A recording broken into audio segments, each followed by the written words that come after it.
Maggi नहीं है। ये अंधभक्त है। मैं हूं अंधभक्त हूं। अंधभक्त है, बिल्कुल हूं। अंध गौमूत्र पीते हैं। ये गोबर फेशियल की जगह गोबर लपेटते हैं अपने ऊपर। गौमूत्र पिया आपने? पिया होगा, बिल्कुल पिया होगा। ब्राह्मण है यार। चलो क्या फायदा है, मतलब क्या फायदा है गौमूत्र पीने से? जो जो मानता है वो उसको मानने दो। गौमूत्र पीने से हमें ये फायदा लगता है कि भाई हम शायद भगवान से कनेक्ट हो रहे हो। मिश्रा जी गौमूत्र पी के सीधे मोदी जी से कनेक्ट हो जाते हैं, मुझे तो ऐसा लग रहा है। अच्छी बात है। क्योंकि अब ये देश को गौमूत्र से चलाएंगे। मणिपुर में बहन बेटियां नंगी करके घुमाई गई, आप उसके बारे में क्या बोलेंगे? ठीक है, मोदी जी के डिसीजन ऐसे हैं, ठीक है, जिसने देश को बर्बादी के कगार पे पहुंचाया। मोदी जी का डंका जब बजा था, जब अमेरिका का राष्ट्रपति इंडिया में आया था और अपनी मीडिया को लेकर आया था और उसकी मीडिया को यहाँ फ्रीडम नहीं मिली थी, अगले दिन उसने वियतनाम जाके प्रेस कॉन्फ्रेंस करी और कहा कि इंडिया में मीडिया को फ्रीडम नहीं है। ठीक, और दूसरा अमेरिका में अमेरिकन मीडिया ने भारतीय प्रधानमंत्री नरेंद्र मोदी जी से सवाल किया था कि भाई अल्पसंख्यकों पे जो अत्याचार हो रहे हैं उस पर क्या राय है मोदी जी तुम्हारी, क्या कहना चाहते हो? मोदी जी से एक जवाब नहीं बना, डंका तो तब बजा था। मैं अब उनको ढूंढने का प्रयास कर रहा हूं पिछले 10 साल से। हमारी बहन स्मृति ईरानी को, जो सिलेंडर लेके बैठ जाती थी रोड पे और मनमोहन सिंह जी को चूड़ियां बेचती थी, अब भी भेजिए। अब आप कहाँ गए? मैं तो ढूंढ रहा हूँ, आप तो दिखाई नहीं दे रहे बिल्कुल। आगे आ जाइए। देखिए क्या बोल, अब बेरोजगारी है कि नहीं मोदी? सर देखो, 6 सरकारी नौकरियां लगी इनके परिवार में, तो गुणगान करेंगे, कांग्रेस करेंगे। अब मोदी जी ने, अब लोग बोलते हैं मोदी जी ने क्या किया। भाई मेरी नज़र में, हमारी नज़र में, भले मैं ब्राह्मण हूँ और मगर हम तो सबके साथ ही रह रहे हैं सालों से, सभी भाई हमारे साथ ही रहते हैं। अब ये कांग्रेस की बात कर रहे हैं, कांग्रेस ने अपने समय बहुत अच्छा किया होगा, मगर उससे बेहतर, कई गुना बेहतर मोदी जी कर रहे हैं। वो भी कैसे कर रहे हैं? देश पे कर्जा लेके। सूर्योदय योजना किसने लॉन्च करी? फ्री में सोलर पैनल कौन लगवा रहा है? मोदी। क्या बोलेंगे? सोलर पैनल भाई साहब 60-65 हजार का खर्चा आ जाता है। फ्री की बिजली मिलेगी गरीबों को। मिश्रा जी को यहाँ पर एक चैलेंज देता हूँ। मिश्रा जी एक सेकंड, अमीर बहुत हैं, आपके जैसे अमीर बहुत हैं यहाँ पे, मगर गरीबों की संख्या ज्यादा है। मैं माननीय मिश्रा जी को यहाँ पर मीडिया बंधुओं के सामने एक चैलेंज देता हूँ कि आप एक सर्वे करा लें कि लाइट का कनेक्शन ज्यादा सस्ता पड़ता है कि सोलर पैनल का कनेक्शन ज्यादा सस्ता पड़ता है। 1 लाख रुपए बैटरी खरीदने के लिए चाहिए सर, तो यही बैटरी तो मोदी जी फ्री दे रहे हैं आपको। खाते में 15 लाख भेजे नहीं, खाते में 15 लाख भेजे नहीं। इधर आइए। मैं ये जानना, एक मिनट, अगर आप सिर्फ सोलर पैनल पे खुश हो तो यूपी में जो इलेक्ट्रिसिटी का जो बिल है वो सबसे महंगी इलेक्ट्रिसिटी यूपी में है। मोदी जी सब्सिडी क्यों नहीं दे रहे? अगर इतने मोदी जी अच्छे हैं, ठीक है, और मोदी जी सोलर पैनल के बारे, मतलब मोदी जी विजन दिखा, मतलब मोदी जी ने क्या कहा पता है? फ्री हो गया है। हाँ जी, यूपी में बिजली बिल फ्री है। हाँ जी, होने वाला है 200 यूनिट के नीचे। हो गया है, होने वाला है सर 200 यूनिट। हाँ बिल्कुल लेटेस्ट न्यूज है। 200 यूनिट के नीचे आप अभी होगा 2-3 महीने के अंदर ही। लिख के दे रहा हूँ। यूपी में बिजली फ्री हो जाएगा 3 महीने में। मैं ये कह रहा हूँ, अगर यूपी में 3 महीने छोड़ो, 6 महीने में बिजली का बिल फ्री हो जाए, ठीक है। मैं बताता हूँ, यूपी के बकायादार थे, कई लोगों पे बिजली का बिल बाकी था, ठीक है। राज्य सरकार ने क्या किया, उनको इंस्टॉलमेंट वाली सुविधा दी और सिर्फ पेनल्टी माफ़ करी। जो सरकार, ठीक है, बिजली का बिल माफ़ नहीं कर पा रही किसी का, 1-1 साल का अगर ड्यूज़ है, और बिल भी कितना है, एक घर में भाई घर बंद है, बंद घरों का बिल, यूपी में बिल का कोई पैमाना नहीं है, किसी भी हिसाब से औंधा चौंधा कैसा भी आ रहा है, ठीक है। मैं माननीय मिश्रा जी से पूछना चाहता हूं कि 29 राज्यों में सबसे महंगी बिजली उत्तर प्रदेश के अंदर क्यों है? बताएं आप मुझे। सर देखो, बिजली उत्तर प्रदेश की महंगी नहीं है। ये अंधभक्त है। मैं हूँ अंधभक्त हूँ। अंधभक्त है, बिल्कुल हूँ। गौमूत्र पीते हैं। ये गोबर फेशियल की जगह गोबर लपेटते हैं अपने ऊपर। पूजा पाठ होती है तो उसमें आपको पंचामृत में आपको भी दिया गया होगा। गौमूत्र पिया है आपने? आपको भी गौमूत्र दिया होगा, मगर आपको पता नहीं है। दूसरी चीज, गौमूत्र पिया है आपने? पिया होगा, बिल्कुल पिया होगा। ब्राह्मण है यार, जब हमारी पूजा पाठ इतने सालों से हो रही है, हमारे घरों में हजारों, यानी कि आज तक 500-600 कथाएं या हम लोग क्या पूजाएं हो चुकी हैं, बचपन से लेकर अभी तक। अभी मैं 42 साल का हूँ, कहीं किसी ना किसी पूजा में जरूर पिया होगा। क्या क्या फायदे होते हैं ये बताइए, फायदे बताइए गौमूत्र से। रिचुअल, ये हमारा रिचुअल होता है हिंदुओं का। जैसे फायदा होता है। ऐसे ही तो देश चलेगा। सर आप भगवान के हाथ क्यों जोड़ते हो? आप भगवान से कुछ मांगते क्यों हो? एक अपनी आस्था होती है, और जो गौ माता है उनको तो माता बोला गया है ना हमारे उसमें। तो अब ये पुराणों में लिखा हुआ है, हर चीज में लिखा हुआ है। वही तो मैं पूछ रहा हूँ, क्या फायदा है, मतलब क्या फायदा है गौमूत्र पीने से? जो जो मानता है उसको मानने दो। गौमूत्र पीने से हमें ये फायदा लगता है कि भाई हम शायद भगवान से कनेक्ट हो रहे हो, शायद ये उनका आशीर्वाद है, क्योंकि हमें तो बड़े बुजुर्ग जो हमारे पुराने लोग हैं वो बोल के गए हुए हैं ना। क्या बोलेंगे भाई साहब? देखो मुझे ऐसा लगता है मिश्रा जी गौमूत्र पी के सीधे मोदी जी से कनेक्ट हो जाते हैं, मुझे तो ऐसा लग रहा है। अच्छी बात है। क्योंकि अब ये देश को गौमूत्र से चलाएंगे। देश कौन सबसे महंगी बिजली के ऊपर ये क्या बोलेंगे? मणिपुर में बहन बेटियां नंगी करके घुमाई गई, आप उसके बारे में क्या बोलेंगे? सर आप किस चैप्टर पे जा रहे हो? कर्जा, देश का कर्जा कितना हो गया, आप उसके बारे में क्या बोलेंगे? मोदी जी ने नहीं कराया, वो तो रोक रहे थे। सत्ता में आप बैठे हैं, सवाल आपसे करेंगे। करिए ना सवाल, जब कोई आगे कहीं आग लगा जाएगा। कर्जा किसने बढ़ाया फिर? कर्जा किसने बढ़ाया इस देश पर?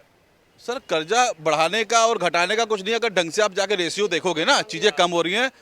7.6% जीडीपी ग्रोथ हुई आपकी 2023 के तीसरे महीने की तिमाही में। 7.6 बोला आपने। 10.7 गई थी मनमोहन सिंह जी के टाइम पे, ठीक है।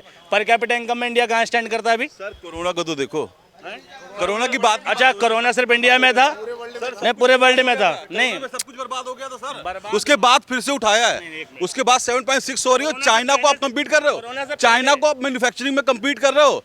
चाइना अभी जाके अब न्यूज पढ़ो, अरुणाचल प्रदेश की जो आप सुने, एक मिनट, ये कह रहे हैं कोरोना देखो, ठीक है।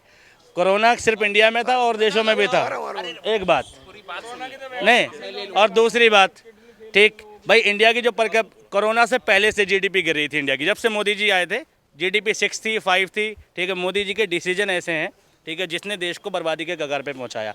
अब तक की सबसे ज़्यादा बेरोजगारी मोदी जी की सरकार में मिली, ठीक है। सबसे ज़्यादा जो हंगर इंडेक्स है मोदी जी की सरकार में मिला। पर कैपिटा इनकम 117 नंबर पे है, ठीक है। मनमोहन सिंह जी छोड़ के गए थे 103 पे। एक कागज़ वाली बात करेंगे सर, जो प्रूफ है भाई, पूरी दुनिया में डेटा चलता है ना, एक इंडेक्स चलता है, उस इंडेक्स के ब्याह पर ही बात करेंगे भाई। अगर आप बात कर रहे हो कि भाई इंडिया ने तरक्की करी, तो ये बताओ डॉलर कितने रुपए चल रहा है? और बांग्लादेश जैसा देश, कोरोना उसमें भी था, वो कैसे ग्रो कर गया? ठीक, भूटान जैसा देश, वो कैसे ग्रो कर गया कोरोना में? बात करोगे ना, अगर आप डॉलर की बात करोगे ना, तो आप किसी भी कंट्री में चले जाओ। अब मैं पहले की नहीं बता रहा हूँ, अब आपको ऐसी इज्जत मिलेगी ना कि यू आर फ्रॉम इंडिया। आपको यानी कि अंदर से महसूस होगा कि हाँ आई एम इंडियन।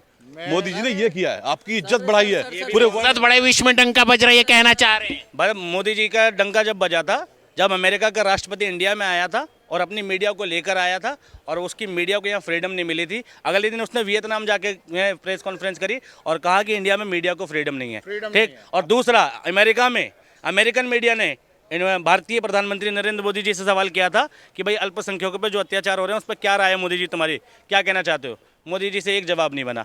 डंका तो तब बजा था, मणिपुर की हिंसा पर भी डंका बजा था।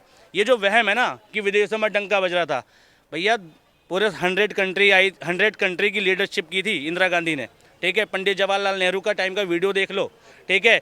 और यूएन के सामने जब जवाहरलाल नेहरू ने बात नहीं मानी थी, ठीक है, यूएन की, तब डंका बजता है। डंका हवा से नहीं बजता। एक ऐसा देश जो भूखा नंगा देश था, आज़ादी के बाद क्या मिला था? आप Indian economy in the above of independence पढ़ोगे, ठीक है, इकोनॉमिक्स के अंदर है कि आज़ादी के टाइम पे भारत की इकोनॉमी क्या थी? 6ठी अर्थव्यवस्था थी भारत की, ठीक है। पूरी दुनिया में 6ठी सबसे बड़ी इकोनॉमी थी, लेकिन भारत हाशिए पे खड़ा था, ठीक है। भारत एकदम गरीब देश था, 6ठी इकोनॉमी थी उस टाइम पे भी वेल्थ के मामले में, लेकिन हाशिए पे खड़ा था, देश में कुछ नहीं था। अगर कांग्रेस मोदी जी की तरह रोती, मोदी जी के हर भाषण में क्या मिलता है? नेहरू ने ये कर दिया, राजीव गांधी ने ये कर दिया, 70 सालों में ये लूट लिया। एक बार मोदी जी ने ये कहा कि मैंने ये कर दिया, मेरी उपलब्धि ये है, मैं अगर सत्ता में आऊँगा तो मैं हॉस्पिटल बनाऊँगा, मैं सत्ता में आऊँगा तो मैं एजुकेशन में ये चीज़, सबसे ज़्यादा जीएसटी, एजुकेशन पे जीएसटी लगाने वाली सरकार, सबसे ज़्यादा टैक्स लेने वाली सरकार, सेकंड हाईएस्ट टैक्स है इस वक्त एजुकेशन के ऊपर। और मोदी जी के टाइम से बने हुए एक भी ये बता दो कि मोदी जी ने कितने एजुकेशन सिस्टम में सुधार किया और क्या क्या इंटर कॉलेज बनाए, ठीक है, कितने नए कॉलेज खोले, ये बता दो। मोदी जी क्या बोलेंगे हमारे में?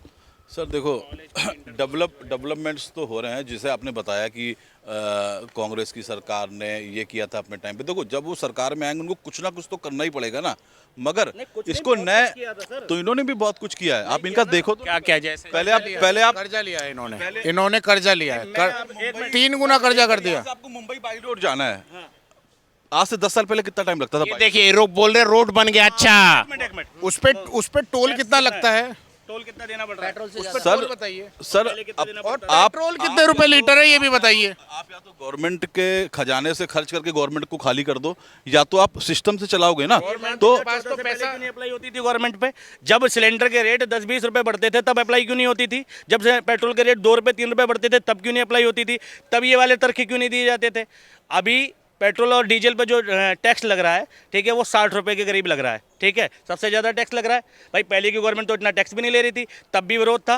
भाई गलत तो गलत है ना। अगर डीजल के रेट बढ़ेंगे तो सिर्फ आपको इम्पैक्ट नहीं पड़ेगा, छोटे से छोटे आदमी को पड़ेगा, क्योंकि सारी चीज़ें ट्रांसपोर्ट से चलती है भारत में। सब्जी भी महंगी होगी, दाल भी महंगी होगी, कपड़ा भी महंगा होगा, रोटी कपड़ा मकान शिक्षा स्वास्थ्य रोजगार, ये बेसिक मुद्दे हैं। हर चीज़ महंगी हो जाएगी। बेसिक मुद्दे हैं, मगर दूसरी चीज़ ये है, मैं अब उनको ढूंढने का प्रयास कर रहा हूँ पिछले 10 साल से। हमारी बहन स्मृति ईरानी को, जो सिलेंडर लेके बैठ जाती थी रोड पे और मनमोहन सिंह जी को चूड़ियाँ बेचती थी, अब भी भेजिए। अब आप कहाँ गए? मैं तो ढूंढ रहा हूँ, अब तो दिखाई नहीं दे रहे बिल्कुल। आपने देखो 10 रुपये रेट बढ़ने पर 10 रुपये रेट बढ़ने पर कैसे स्मृति ईरानी सिलेंडर लेके बैठ जाती थी। अब सबसे महंगी बिजली उत्तर प्रदेश के अंदर, सबसे ज़्यादा टैक्स उत्तर प्रदेश के अंदर। दूसरी चीज़, आप रोड पे चले जाओ, हर 50 किलोमीटर पे टोल टैक्स। और बिक रहा है, हो कुछ नहीं रहा। आज की डेट एक भी घर को नहीं मिला अभी तक यूपी में, किसी एक घर में भी नहीं हुआ। ठीक है, 16 कितना समय चाहिए? मुझे बस 2 मिनट देखो। आपने बोला मुझे भी बोल लेने दो। सोलर वाला मामला स्टार्ट हो रहा है, स्टार्ट होने में टाइम लगता है। अभी 10 दिन पहले तो उन्होंने बोला है।